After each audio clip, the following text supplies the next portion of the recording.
Welcome back everyone to the channel. Today we are here for a spoiler discussion of Infinity War. We promised you guys we were going to be back to talk about spoilers because our spoiler-free review I felt like was like the smallest on details. We were like, it was good. Yeah, so typically our spoiler parts of videos, if we make a separate spoiler as like a spoiler review, we're just doing a casual discussion today because I think everybody has done enough reviews on this. And we did a pretty comprehensive review without spoilers for our spoiler free. So we're just going to chat with you about what we thought.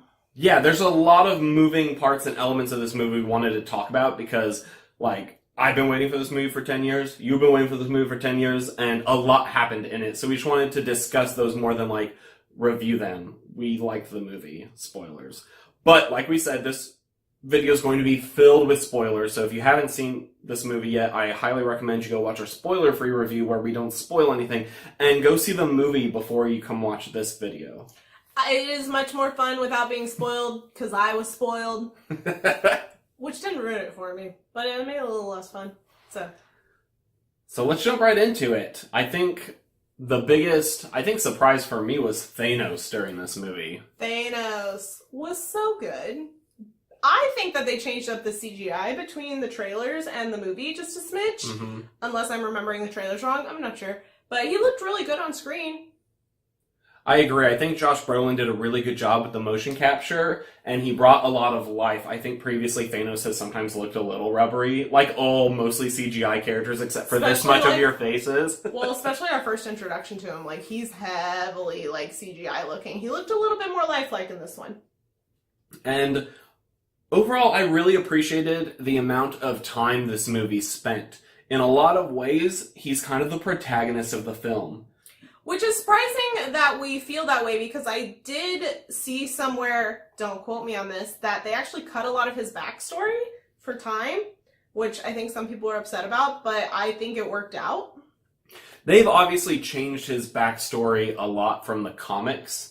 I know nothing about that. Which, go read the comics. I'm not going to explain it all here. But they did change his goals in terms of he just wants to kill half of everyone, and they also powered down the Infinity Gauntlet just a little bit. Oh, really? Mm-hmm. It's much stronger. Like, he can do way more crap with it in the comics. But I think it was cool how we started with him. It almost, like, followed his story through. And we do follow our heroes, but it, like, starts and ends with Thanos, you know, and smiling and him going for his goals. Like, there's a lot of scenes with not really any heroes. It's just Thanos going after these gems. I also felt like this movie, in a couple spots, actually really humanized him and made him a bit sympathetic. Like, it was brief, but it was there for a second, which surprised me, because I never thought I would ever sympathize with that kind of character. And while you don't approve of what he's doing, this is just my opinion, I don't approve of what he's doing in those moments, but you're still like, I can see why you have that perspective. It's a bad one, but I see why it's there. A funny thing that I saw today on the internet that could be a continuity error or it could fit in is that in Guardians of the Galaxy, when they're arrested on Gamora's little rap sheet, it actually says, like, last of her kind, like the last person alive of her race. So with him saying that half her planet was still alive and thriving. So a lot of people are like, what if he's just that crazy? Like, he's so crazy that he believes he's correct, that what if he was just lying? Or it's that she believed she was last of her race because she didn't know half her planet survived? I don't know. I find that less likely. Yeah, though. There was a couple different options, and people were talking about it on the internet, obviously. But I thought it was interesting, and there was another hint at that with, like, he said his planet got overpopulated, but when they first arrived there, they're like, oh, the planet's, like, off its axis. Like, it's, like, floating, like, off basis, which wouldn't happen just from overpopulation. Either way, I thought it was interesting. I agree how much they humanized him, and, like, yeah, there were parts where, like, well, it's a bad way of going about it, but he's not, like, the worst person. One of the fights that both of us really enjoyed, and Steven in particular, was Doctor Strange squaring up against Thanos, because I feel like Doctor Strange, his movie was not the strongest out of all the introductions, especially in Phase 3. It wasn't the worst. In fact, on a second watch of it, we actually enjoyed it a lot more. We'll link to our review that was a guest on the Real Talks channel, which if you haven't checked them out, go do so. But I really enjoyed his fight between him and Thanos, Doctor Strange and Thanos. He was very powerful and present. Like, he very much didn't come across as the Stephen Strange you're introduced to in his movie. Like, you could see how far he had come and developed in his mindset on things. Yeah, I felt like there was a lot of great fight scenes in this film, but some of them went by really quick. Whereas this one really took its time, I think, between Iron Man fighting him and, like, Doctor Strange. But it was so cool to see him, like, turn into a million Doctor Stranges and then throw, like a giant beam, and then Thanos turns it into a black hole and shoots it back at there. That whole scene, I was just like, which shout out as well to the same time frame of fight scene when Thanos just reaches up and blows up a moon and yanks the whole thing down. Casual. I was like, just a Tuesday, you know. And I think Tony Stark's line was great, where he's like, if you throw another moon at me, I'm gonna lose it. Side note, I think the humor in this was perfect. As someone who didn't enjoy the humor in Thor Ragnarok and thought it was a little much, and also doesn't like the lack of humor in Civil War, I thought this was a perfect blend. It was much more on the levels of, like, Guardians humor, but not as arrogant all the time, except for the arrogant characters. The humor was perfect for Brittany's level of humor. I think one of the best parts about this movie is how coherent it was, because in a movie this big with so much stuff, I feel like it could get really easy to get super muddled and complicated. And I felt like they kept it pretty clean, that right from the beginning, they cut it into kind of like 3 different segments. So they go, this chunk of heroes will go here, and this chunk here, and this chunk here. And I think it worked really well, because you got to kind of follow Thor's storyline, which we'll talk about here in a little bit. And then Doctor Strange and Iron Man and Spider-Man going to Titan to fight Thanos, as well as the rest of them on Earth. Also, something that was interesting that I didn't think about until we were having a conversation with a friend of ours about this recently was the fact that most movies have, like, an Act 1, an Act 2, and an Act 3, and this movie is really just an Act 3 from beginning to end, and as a conclusion to a third phase of this Marvel Cinematic Universe, that makes complete sense, because it is go, go, go from the very beginning. And so it's really interesting to have a movie be Act 3 throughout an entire 2.5-hour movie and still be engaging and interesting and nuanced and multi-layered. Like, I'm in awe of how the Russo brothers handled this. So the 2 parts of this film that I was spoiled on, unfortunately, because I was a dum-dum scrolling through YouTube comments on a Jimmy Kimmel video, was Loki and Gamora's deaths. And I wasn't sure that they were right, and then they were when I watched it, and I was sad.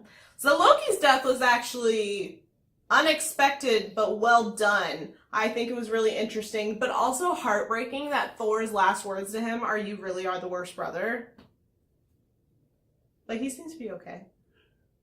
Maybe. Ish. Yeah, we'll see how I think Thor he'll goes, crash but later. He seemed to, like, hold it together for this movie, but I think he's going to take a little bit of a nosedive later when things calm down. If he doesn't full-on die in the second one, who knows? I think it's clear that Loki's gone forever. Thanos even comes in right afterwards into frame, and he goes, "No more resurrections this time." And you're like, okay, Thanos, jeez. I also think Gamora's death is permanent because it would cheapen that scene and the significance of it to bring her back. I think pretty much everyone who kind of fizzles out at the end might come back in some way or another. We'll get to that. But Gamora, I think, is gone, unfortunately. And from what I understand of the comics, is that the Guardians tend to switch out their people quite frequently, so it's not that crazy that they would have someone killed off after 2 Guardians movies before a third one. And I think that the way her arc was done was beautiful and significant, and it really gave some human side to Thanos and also just broke my heart. Yeah, I think it was a really cool scene to see her on that mountain and laugh at him like, "Ha, you can't get all the stones because you love nothing." And then the moment of realization when she realizes, like, no, even if it's in his own twisted way, Thanos, like, loves her and believes he loves her, and then immediately tries to kill her. So, like, it was a heartbreaking scene, that realization across her face. And the fact that she didn't realize that he had that amount of love for her to be able to do that was just such an interesting piece to add to that, because I thought that she was going to get it immediately, and she didn't, and I was really surprised by that, but I think that it added a lot more to that scene. Yeah, I've seen some people critique her death as, I disagree with them. But I think her arc has been solid throughout 3 films, and I think it's been clear that her story starts and ends with Thanos, And so I think it was a good ending for her character, and I think we're going to see like that character development and Helm carried on by Nebula, which is clear they've been wanting to build Nebula up to have a larger role. Yeah, I'm actually really interested to see how Nebula handles this and how she comes into her own, and maybe she'll step into the Guardians of the Galaxy team because, oh my god, I want her to be in more things and to do more stuff. And I also am interested to see how Quill changes with this, but at the same time, like, I don't really love the whole, like, how is the man going to react to his woman dying? Like, I'm over that, but I'm also kind of curious. I think overall the Guardians as a whole haven't lost a core member. Like, they lost Yondu, but that was pretty much just Peter and his closeness. But the group as a whole having to come to terms with, no, we lost a core member of our team. And in a lot of ways, Gamora was like the voice of reason. So who's going to step in there and how are they going to fill that mold? Will be very interesting for Volume 3 for sure. One of the coolest little cameos to me and a very big surprise is they actually closed an open storyline for Captain America from the first Avenger when the Red Skull gets sucked into the Tesseract. And I was always like, I'm wondering when he'll come back. And I was super surprised when he just appeared floating around at the Soul Stone. I was like, oh, that's cool. I did not care. Like, it was a cool little cameo thing, and like Steven said, it was interesting to round that out, but I was not, over the past, like, 8 years since that movie aired, been like, what is Red Skull up to? I would really love to know. I was wondering. And when Stan Lee teased on Twitter that we were going to have, like, a fun cameo of someone in this movie, I thought it was going to be Captain Marvel and not frickin' Red Skull, so I was a little disappointed. I do think Captain Marvel would have been better. However, I think it was a cool surprise and just another moment of continuity throughout all the films that is a cool thing that you can go back and go, wow, if I go back and watch a movie 7 years ago, I then, when I watch this movie, get that little bit of extra morsel of something cool that you wouldn't get. He's just a red-faced guy if you've never seen the first one and just came into Infinity War. So I enjoy that aspect, and it was cool that they're not afraid to go back and go, we will reference things from the very first movies, and we're not afraid to have those people come back in, even if it's just for a second. One of my personal favorite arcs in this movie, along with a lot of other people's from what I've seen with online chatter, is Thor. I have never been the biggest fan of Thor in the Marvel Cinematic Universe. I think his movies have been the poorest of all of them, even Ragnarok, which a lot of you are going to disagree with, and that's fine. But I like Chris Hemsworth, and I like his portrayal of the character, but I just have not been all that interested in him compared to everyone else. But this movie, he brought a lot to the table, and he developed quite a bit. And he had a lot of important parts in it, and I thought it was awesome. Yeah, I felt like they really gave him time to shine and give him some personality, especially the scene on the ship with Rocket, where he's just like, you feel a lot for him, and even though he's like tempering that, he's just like, I've lost everything at this point. I think Chris Hemsworth is a better actor than a lot of people give him credit for.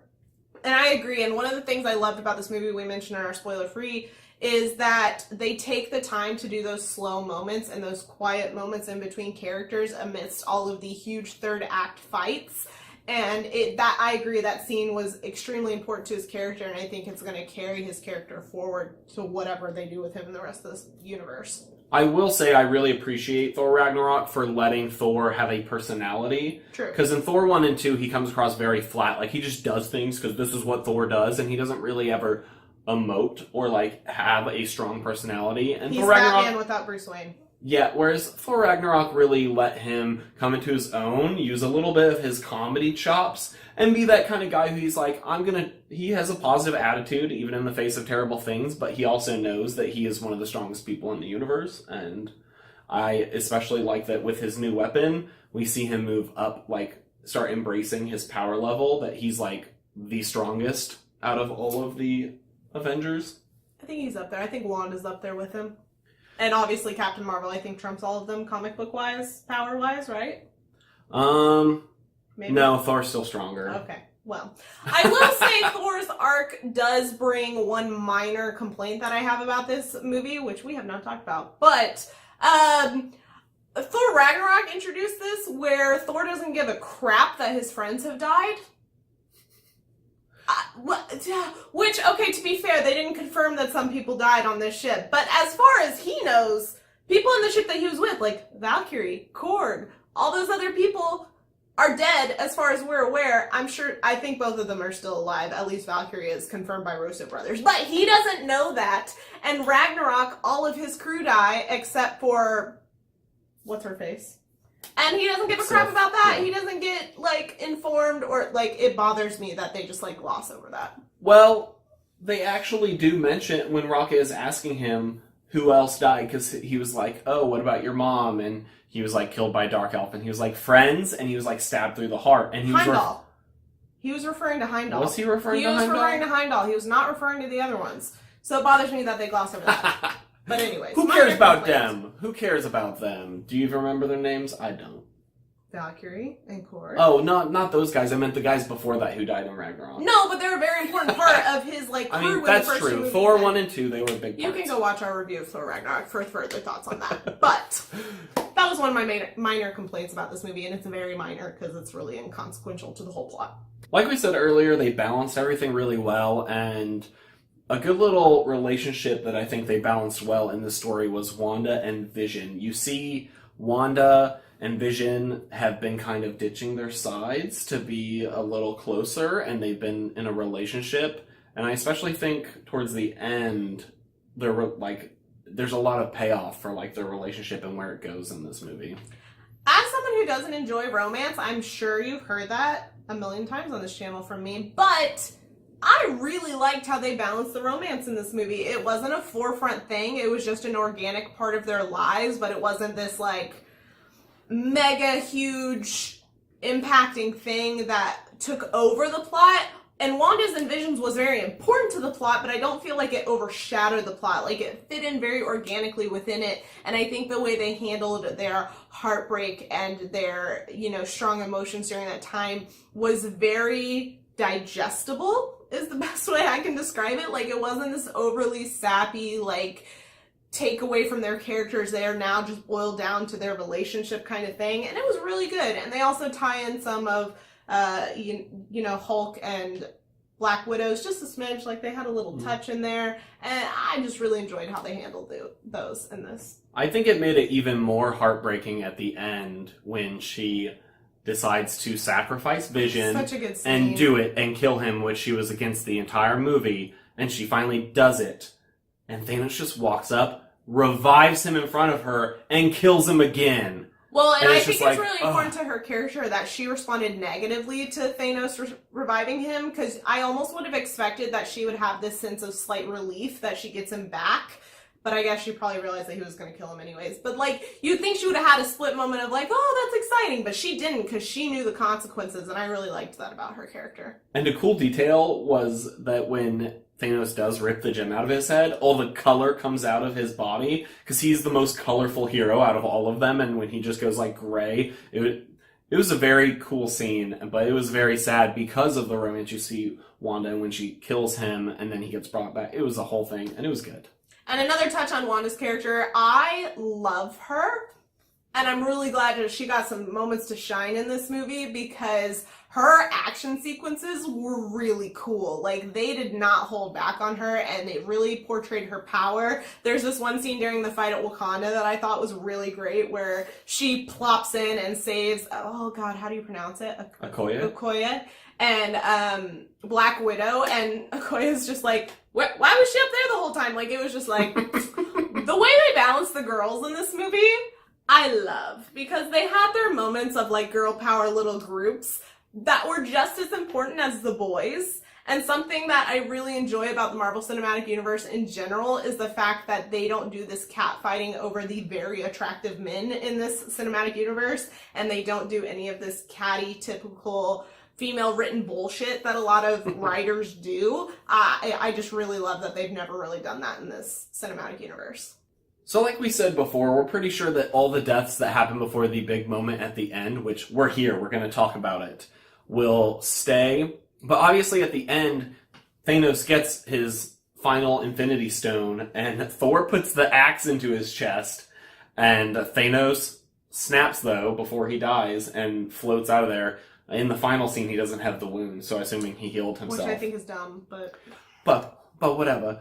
But he snaps, and sure enough, that's what I hoped the movie would end with, is him winning, him getting his wish. He killed off half the universe at random, and the movie pretty much ends there. You just suddenly get to watch all your favorite heroes fade out of existence. Well, and it's interesting that they actually did it pretty unevenly. I mean, it makes sense that when he's just at random killing off half the universe, that it's not going to be completely balanced among groups of people. So, like, the only group from the original Guardians of the Galaxy is Rocket. Like, he's the only one left at this point between Gamora dying, Quill fades out, Mantis fades out, Drax fades out, so does Groot. Doctor Strange fades out. I was talking Guardians. Well, that's true. But yeah, so it's crazy how that all happened. Black Panther's gone, so here's how you know that some are coming back, because Black Panther's getting another movie. That guy just made $1 billion. That guy made $400 million.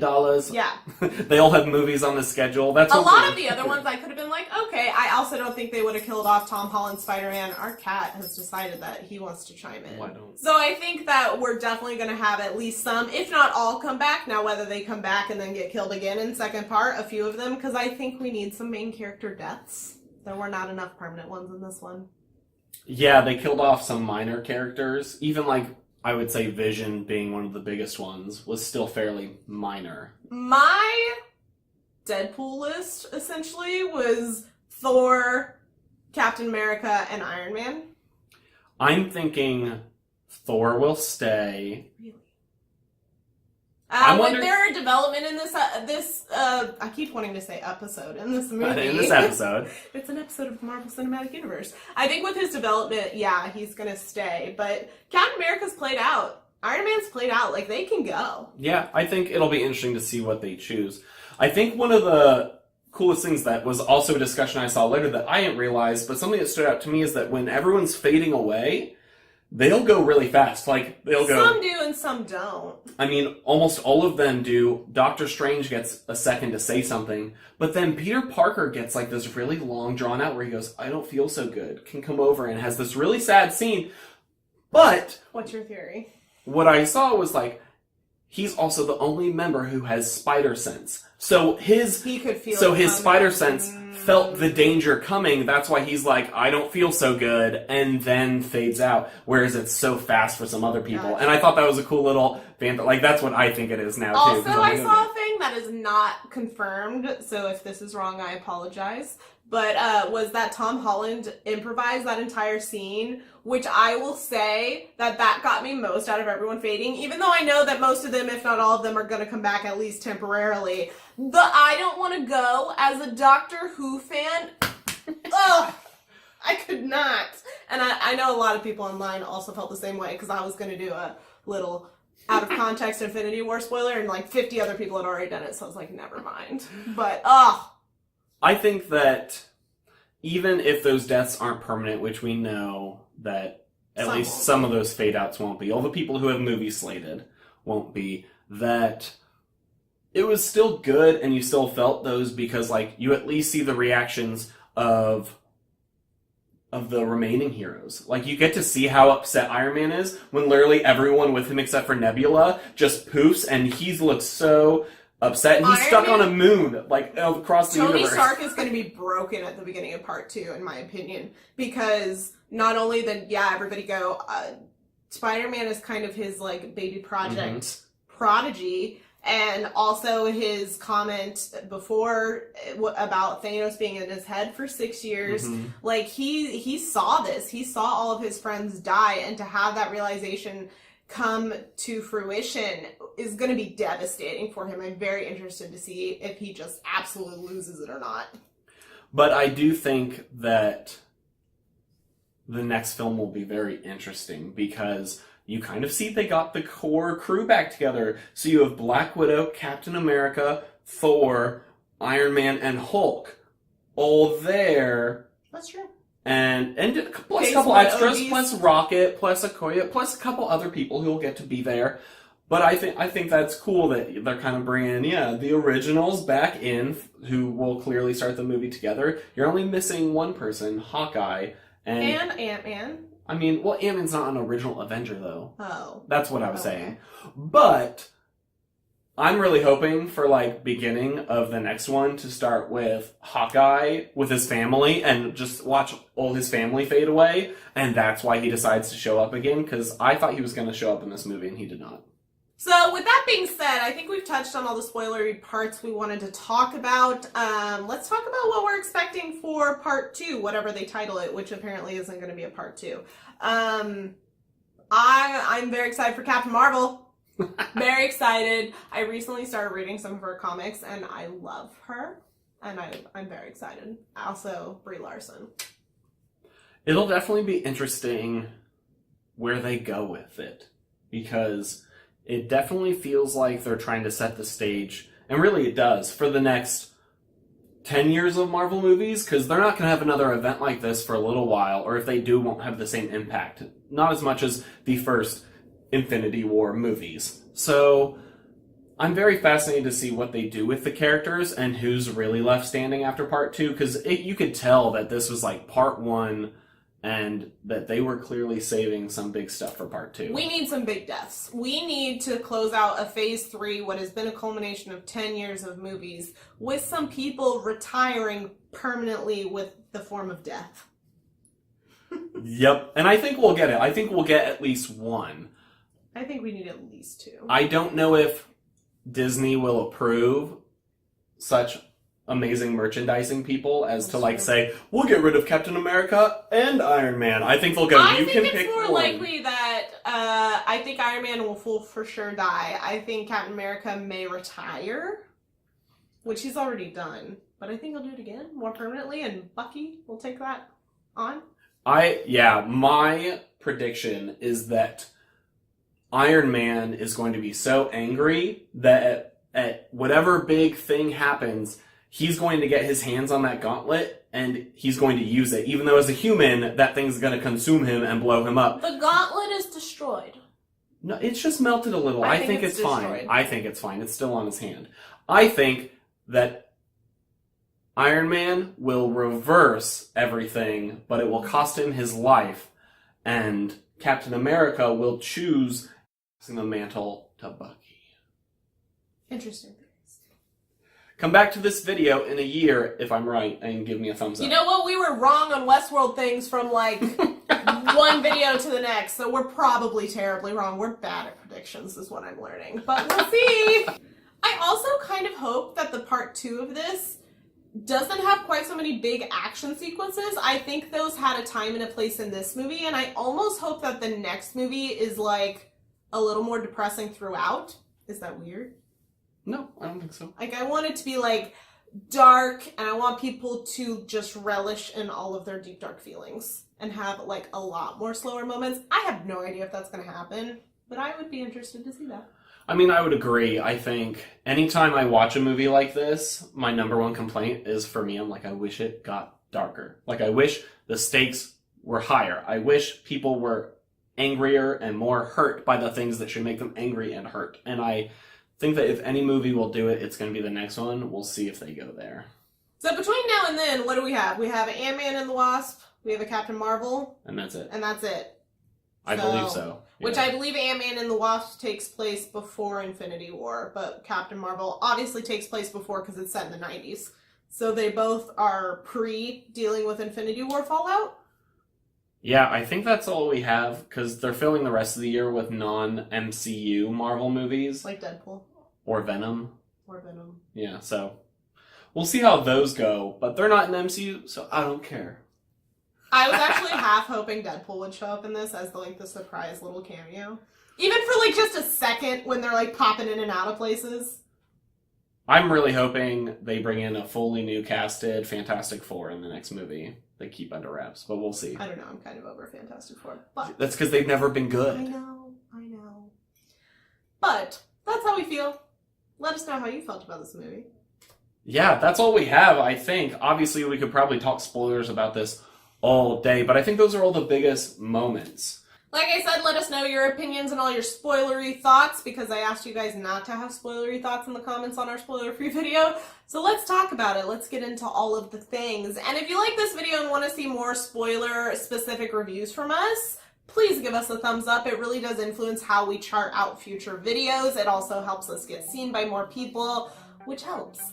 And also subscribe if you like us. We like you. We would love to chat with you more. It's the whole reason we made this channel. And if you want to check out any of our other videos, we do a ton of different types of videos on this channel around lots of pop culture type things. You can check them out right over there. And we'll see you next time. Bye, guys.